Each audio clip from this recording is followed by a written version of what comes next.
Wonder what they would say today if they were still around, including John Lennon. You know what his thoughts would be on just everything that's going on in the world. It's exciting times. And I know I keep saying that and everybody's not necessarily feeling it, but I totally am. But I'm trying not to get too caught up in it. This is the hard thing, right? Is especially when it's, all the stuff going on in the States isn't even my country, but we know that there's always overflow right into Canada, and our policies shadow some of theirs, and this, that, and the other thing. So it's important to be in the know, but you can't get all caught up in it where you're not sleeping, or you're stressed out, or you're worried about things that you can't control, right? It's a common dilemma that we often deal with, and I really think that's a big part of why so many people struggle with anxiety and depression these days, right? I shared a really cool little thing on Facebook over the last couple days, and I think this is very reflective on, moving forward. Here we are, we're almost in the last month of the year, so this is when we start to talk about New Year's resolutions. Some people make them, some people don't. Sometimes that's your resolution, to not make resolutions, right? But I thought this was quite a clear message that we could all follow. If you want this to be your year, don't sit on the couch and wait for it.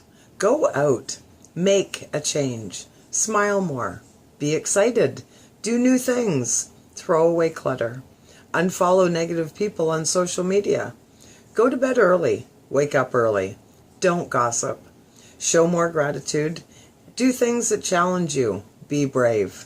Hey, and isn't it the truth? There's so much toxic activity that we participate in that it only hurts us. It doesn't hurt the other guy. It only hurts us, like gossiping. Terrible. And we're all guilty of it. We all do it. That's part of the mainstream media, how they survive, right? Gossip on the stars. What's going on? What's going on? Hey, look over here. This is shiny. Look over here. Well, they're doing something else that maybe we should be a little bit more informed about. So take charge. Take charge of your surroundings. Take charge of everything that you expose yourself to.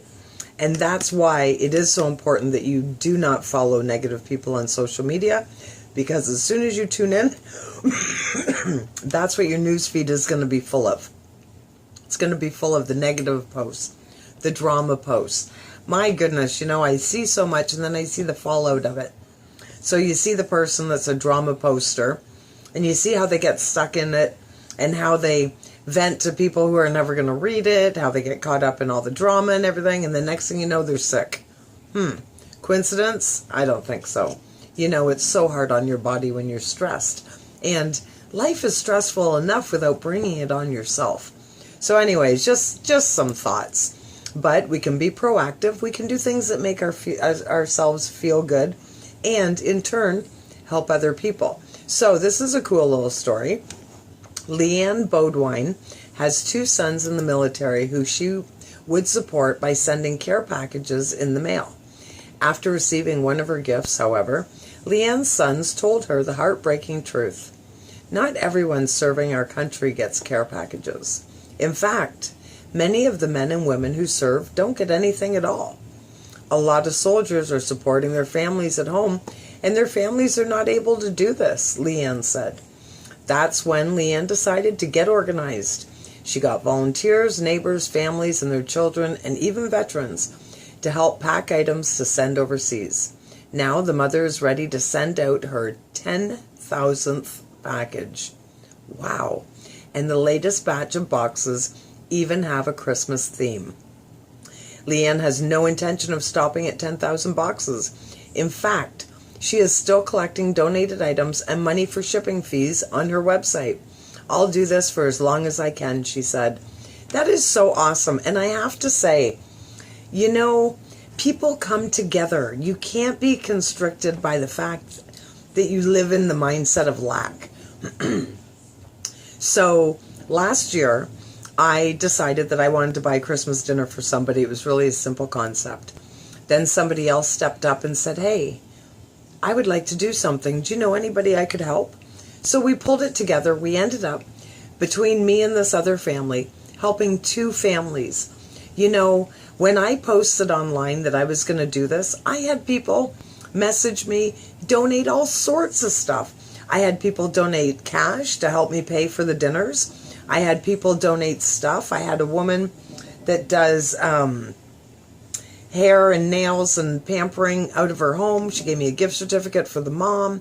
I had people donate just items like toys. Like they were all teenagers, so they weren't really like toys, but like earbuds and different hats and mitts and different things, chocolates, different really unique items that I never would have purchased in a million years. But they were absolutely fabulous, so it all came together. So here we are now. We did a little video of it. It's floating around online.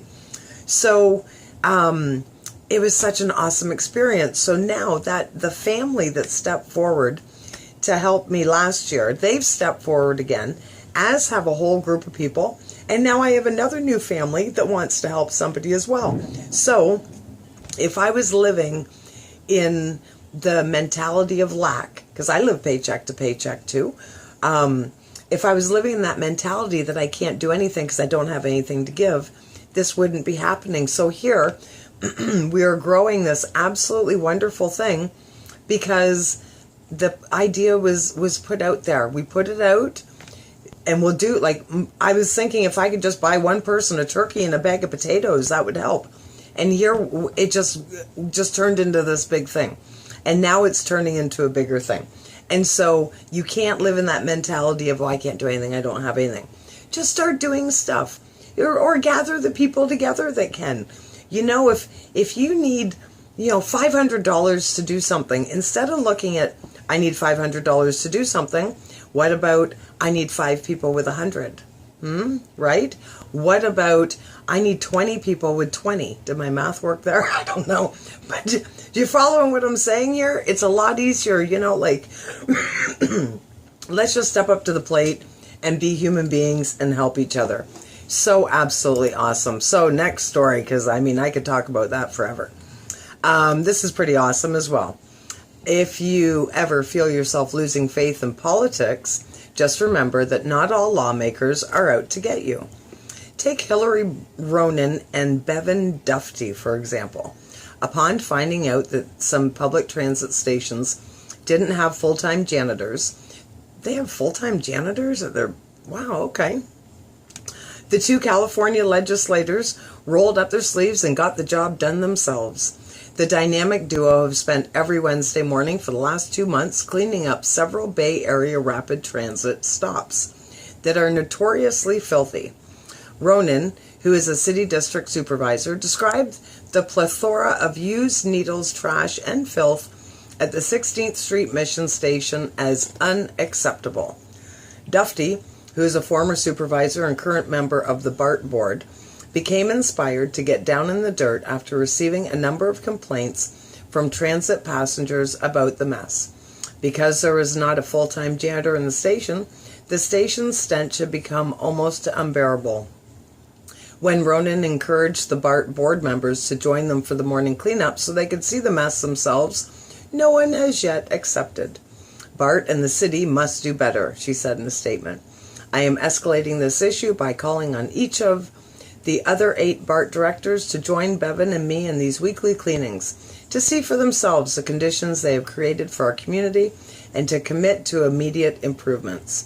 Although her actions didn't work on the BART members, they did inspire Jane Kim of the city's Board of Supervisors to say that she would pick up a broom during next week's cleanup. Since Dufty and Ronen began their work in September, however, San Francisco Chronicle says that BART has assigned a janitor to the stations for 8 hours a day, 5 days a week. The agency has also begun power washing the station every night. That is so cool. KQED Morning News editor Ted Goldberg remarked on how this inspiring behavior is not out of the ordinary for Dufty. This is the kind of work Bevan Dufty did as a member of the San Francisco Board of Supervisors. I saw him cleaning up trash the morning after a street party in the Castro years ago. Additionally, Ronen and Dufty have inspired the public to pitch in as well. That is so awesome, and I have to say, such a huge shout out to them. People will walk by crap and complain about it and not do anything about it continuously. These people are proactive. Just do it. Fix it, right? Find a solution. Don't focus on the problem any more than you have to. Get the facts. Find a solution. That, my friends, is how we move forward, right? We have to be solution-based. I'm seeing it in so many different areas. That should be top news on every news station, in my humble opinion. You may have heard this story. This is very cool. So in the States, they just had their Thanksgiving, which is followed by Black Friday, which is their biggest shopping day, and it kicks off Christmas shopping, right? So you may have heard of a man identified only as Charlie K. He paid for over 8,000 items on layaway at a Toys R Us in Cherry Hill, New Jersey.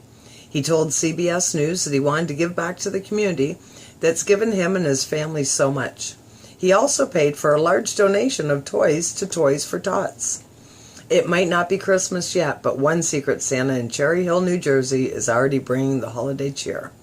CBS News anchor Pat Galen was reporting from a Toys R Us in Cherry Hill when a man identified only as Charlie K came to get some Black Friday shopping done. Instead of buying just a few items for his son, he decided to pay for all 350 layaway orders, a total of over 8,000 toys, and asked everyone in the store to pick out 3 toys to be donated for Toys to Tots. That's awesome. An organization that distributes toys to kids whose parents can't afford them on Christmas. I'm trying to bring some happiness to people, to the community that brought happiness to me and my family, he told CBS News. I love this community, and I'm trying to provide back to it. Oh man, that's heartwarming, isn't it? That is absolutely awesome. So high five to him. Kudos to all these people who are stepping outside of the box, right? Out of their safe zone and doing things for others. And just keep it that simple. Keep it really simple. Speaking of simple, before I go here, 23 benefits and uses of baking soda. We are learning more and more about the chemicals and cleaning agents and different things. When you wash your hair with that high-end shampoo that has all those chemicals, all that stuff is running right down your body. I'm not saying don't wash your hair. Let's not be crazy. But, although it wouldn't be crazy, some people are doing it and they're finding that it works for them. Depends what area of work you're in, right? I certainly couldn't survive not washing my hair. But there's healthy alternatives, right? Just because something's expensive doesn't mean it's the best for you. Same as just because something says it's green doesn't mean that it's necessarily environmentally friendly. So, quick rundown. 23 benefits and uses for baking soda. Can treat heartburn. It's good for mouthwash. Soothes canker sores. Whitens your teeth. You can use it as deodorant. We know about aluminum, right? Number 6, may improve exercise performance. Number 7, relieve itchy skin and sunburns. I didn't know that one. Number 8, may treat calluses. Number 9, slow the progression of chronic kidney disease. 10, may improve certain cancer treatments. 11, neutralize fridge odors. 12, air freshener. 13, may whiten your laundry. 14, kitchen cleaner. And the list that it can clean your oven, your stained coffee cups, stained marble, grease stains, kitchen tiles, clogged drains, tarnished silver, microwaves. 15, eliminates garbage odor. 16, removes stubborn carpet stains. 17, multi-purpose bathroom cleaner. Use it to clean fruits and vegetables. People don't realize how much you should really scrub your fruits and vegetables.